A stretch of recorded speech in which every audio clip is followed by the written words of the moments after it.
Thank you. And I was trying to figure out how you segue from Nickelodeon to luxury fashion. And I think probably, the data is sort of the key connector here, that the math that we're talking about is probably no more complex than what you learned while you were watching SpongeBob. So just take that as a takeaway. Okay, so as Kevin said, we're all armed with a lot of data within the process, and this comes up as a continual topic as we're at these creative operations conferences. And what's come out of a lot of these conversations is that a lot of us are not measuring our team's performance. We have some of this data, but we're not armed with it, and we're not using it in effective ways. And so what I want to do is just give you guys a little bit of a background on Farfetch and how we're using our data and how we capture the data, and we're using it to provide valuable insights within the process. So I've been with Farfetch for about a year and a half. Before that, I was working in e-commerce, and before that, I was within the commercial photography field. So I think I'm sort of similar in a lot of people here that we've taken that non-traditional path into creative operations. But what I found is that data has become critical, has become really important in how I've been able to inform my decision-making and defend my team and defend our processes. Okay, so here's the hardest slide I have to explain in this presentation, which is, what is Farfetch? So the PR marketing approved slogan is, Farfetch is a platform for the global luxury market. And I think platform's being used out there a lot in e-commerce, and it's kind of a buzzword. But at its most fundamental, and the biggest segment of our work at Farfetch is our marketplace. So we connect a global network of supply, so products across the globe, to a global network of customers. So you could be a customer in China, and you could be buying a product in Milan or in Germany, anywhere across the globe. So that's our unique value proposition to both our boutique partners, people selling us the product, and our customers. And we're also very much a half tech, half fashion company. And so that tech portion really drives a lot of the data and a lot of the culture behind our decision making. So within that, what is creative operations? So creative operations is the department that's putting all of the content onto the site. So we're doing all of the imagery that you see on the site, and we're doing all of the description content as well. So this is everything that the customer needs in order to make an informed decision and a confident decision about what they're purchasing on the site. So our job is really important because they're not there in the physical presence of the store to be able to make their decision. We have to be able to provide them with all of that information that they need. So it's a pretty big team. There's a map behind here that you can't see, but these are generally geographically located. So we have 4 studios across the globe. So I'm based here in Los Angeles, but we have a huge studio in Portugal, a studio in Hong Kong, which I just got back from, and I'm very jet lagged, so apologies in advance. And also a studio in São Paulo, Brazil, that I have not yet got to visit, but I am packed and ready to go. But there's a lot of coordination that has to happen between these 4 studios because we have to create one consistent product for a customer. Our customer doesn't know that these are being created in 4 different locations across the globe. So we need to make sure that it's a consistent luxury experience. And we're producing around over 500,000 products per year and growing. And again, huge amount of coordination to make that happen. So why do we have to track metrics so closely? Well, Farfetch doesn't actually own any of the inventory that we're selling. We're a marketplace. So that means that we're making a commission off of everything that we sell. So off of this lovely Gucci sweater that you see here, the boutique is taking a huge portion of the revenue off of that single item. And then Farfetch is taking the rest. Now, out of that comes all the overhead. So, the overhead, paying me, paying marketing, tech company, so snacks and parties is pretty important. But also to run the operations, to run creative operations also takes a lot as well. So whatever comes after that is what we get to take home. So the differences that I can make within the creative operations and the efficiencies and the take home that I can take make big influences and make big impacts into the margin that we take home at the end of the day. So why do we measure? So we measure because we want to control the cost to get the margins, right? We're running a business, we want to make money. We also want to get online faster. So the faster we get our products online means the more market share that we're capturing from our competitors. And then finally, we also have to maintain that luxury feel to our customers. So we need to make sure that we're maintaining that value prop of providing a luxury product to the luxury customer. So as I like to say, we want to make it cheap, fast, and pretty. That boils it down to the most basic. So I can't tell my team that we want to make things cheap, fast, and pretty. So I created a Venn diagram. And I think when you guys probably have this in your organization as well, and we've got one for creative operations too. But so this is actually really important. This is what I call my creative operations pillars. And this is sort of the agreement that I have between myself and my employees. And the idea here is that I want to keep each of these elements in balance in order to maintain a healthy operation. So it's not just about quality, it's about putting out, a product with a efficient process and maintaining a healthy work environment. And it's really important that we're able to measure all of these elements as well. So, and trying to capture some sort of metric. Some of these are harder than others. So quality, we're talking about how many items are we reshooting in the process, how many are quality fails, and then what are the influences to our customers' behaviors? So are they adding to bag? Are we converting on products? Within process, this is probably the most operational part of the whole measurement process. But we're talking about productivity and process KPIs, talking about cost optimization savings here. And then, of course, we can't lose sight of the people portion of this as well. They're integral to the operation. And so there we can look at things like a culture survey, and we can also look at how many people are getting promoted, what's the attrition level within the organization. So it's, again, I want to talk about the balance of all of these elements, because to me it's really critical, because if you lose sight of any one of these, the operation is going to become unbalanced and ultimately fail. So if I suddenly am just pushing quality and process out of my team and out of my people, it's going to alienate them, right? Or if I'm suddenly saying, okay, I just want quality and people, then I'm going to start spending a whole lot of money and the business is not going to be happy. So that's why I like to use this as a framework, and my team is probably sick of seeing this, but it's a really good framework for discussing the importance of each of these elements within my department. So I say that we're probably going to talk about process a lot because we're operational people here, but I just wanted to explain that so that that I'm not just this like data monster, that I care about the quality of the product that's coming out, and I care about the people within my operation. So, okay, so let me quickly go through the product life cycle at Farfetch. So a boutique will send us a box of items, and then our goal is to get it online in 5 days. So yeah, we're talking about Nickelodeon, we're talking about 2023. I don't even know what it's going to be. Farfetch is going to be like robots at that point. But so we're talking about days. We're talking about hours really within this process. So these are sort of 3 key data points that we have within our process. And if we only captured these, we'd be fine. This would still tell us about the health of our operation. We would still know, are we hitting these 3 critical data points? But what's amazing and what's great about what's happened at Farfetch is that we've broken it down into even further systematic components. So I know what day it arrives, what day it goes to live model, still life, what day it gets measured, QC'd, sent back to the studio, retouched, described, and getting online. So each part of the process within our process is measured. And so that way I can now identify bottlenecks, I can identify risks, I can see where there's opportunity. So it gives me a huge amount of visibility into the health of the operation on a whole.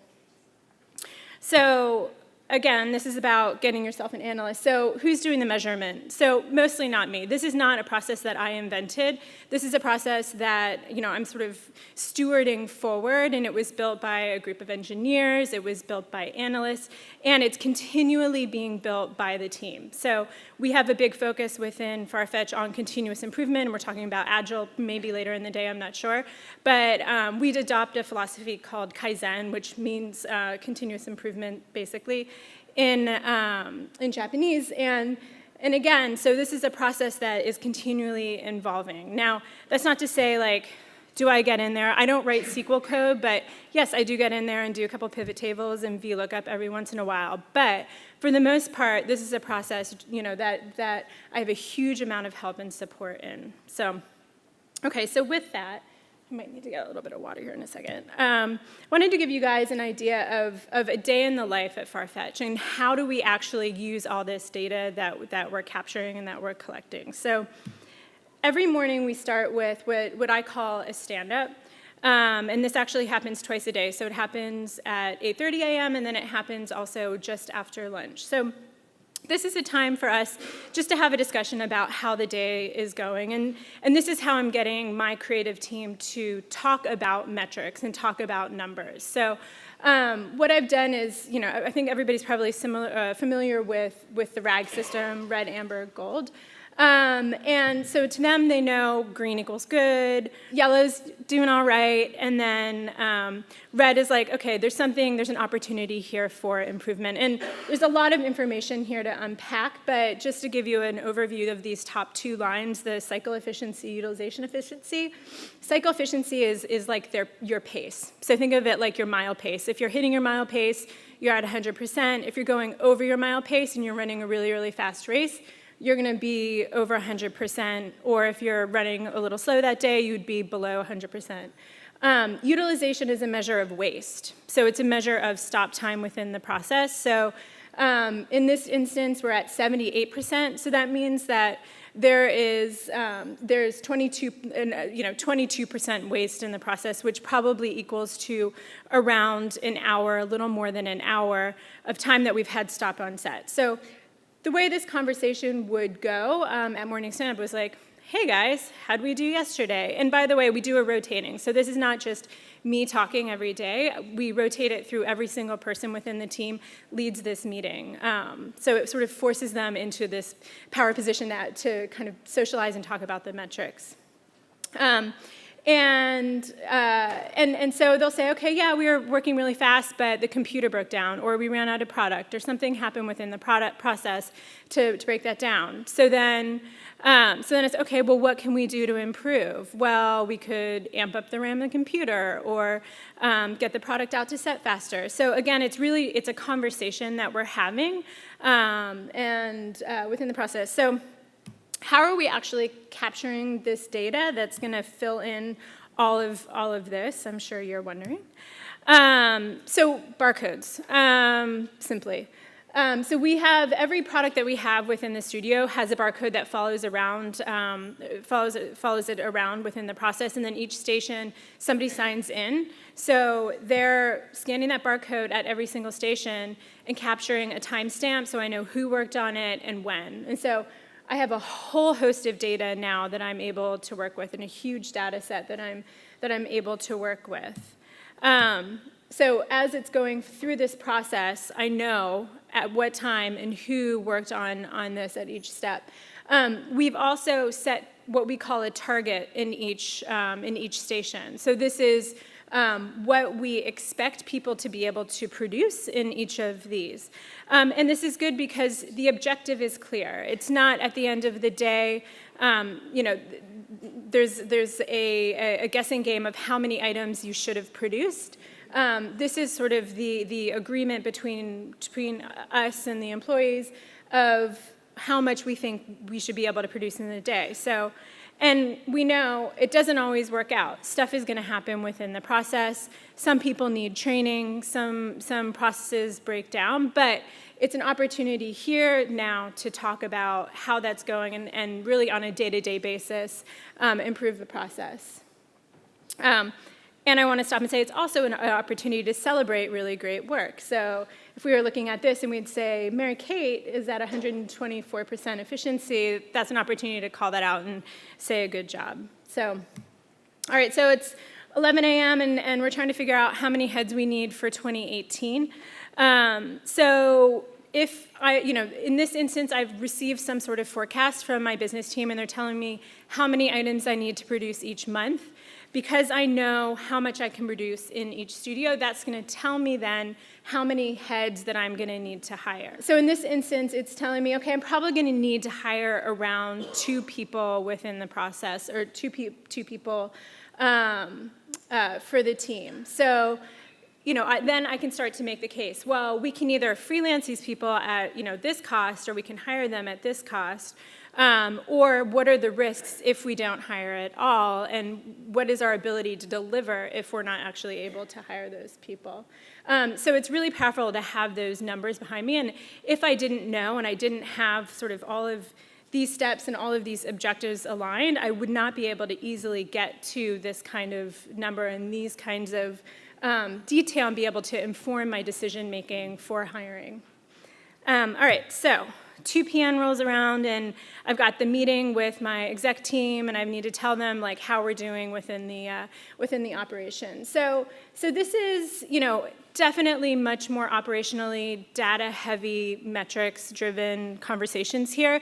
But really, what it aims to be is a story, and telling the story of how we did that month. And that's one thing I want to reiterate about data, is that it is neutral. As Kevin was saying, and here it's where me as a leader, that I need to be the person that's kind of telling the story and using data to tell the story of how we're doing. So within this, we're generally looking at how much volume. So this is where I'm telling the story of like how cheap, fast, and pretty did we make it, right? So how much volume did we shoot? How long did it take us to get everything online? How many reshoots did we have within the process? Parts per person is a very manufacturing level metric, but it's something that we use a lot within Farfetch. And then what is the impact of my operation to the overall business? And that's where we start to talk about unit economics and what is our contribution to the overall revenue. So when we talk about the unit economics, really the most fundamental measurement that I use at Farfetch is something called cost per item. So many of you may have a very similar metric within your operation. It's probably cost per asset or cost per deliverable or something like that. So again, SpongeBob math, right? This is division. So at the most sort of macro level, it's how much did I spend in a month? How many assets did I produce?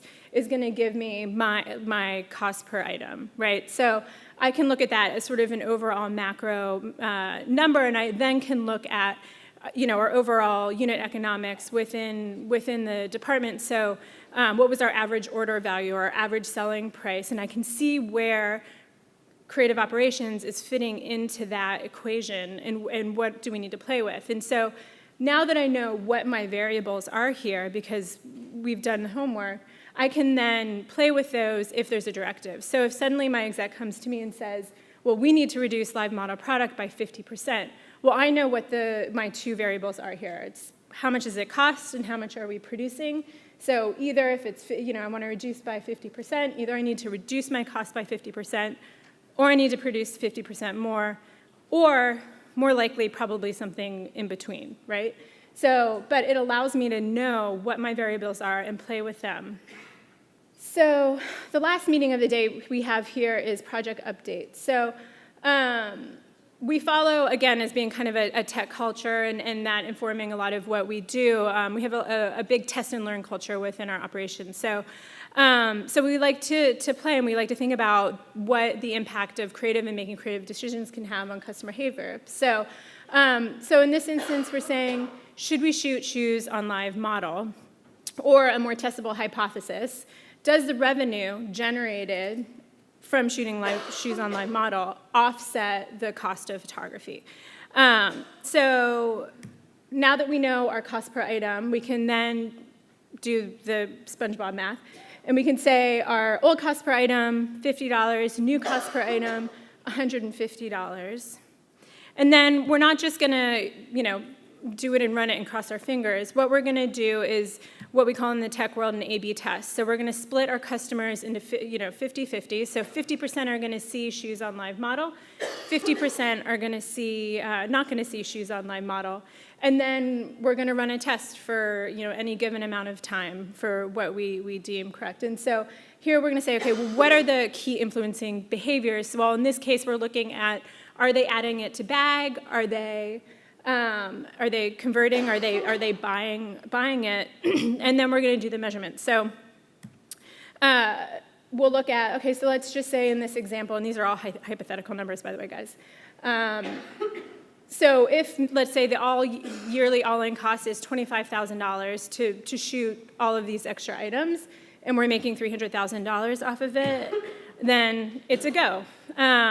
And it's as easy as that for making the decision. So it's not just a fingers crossed going into this blindly. We really are using data to drive what the decision making is for these real customer impacting behaviors.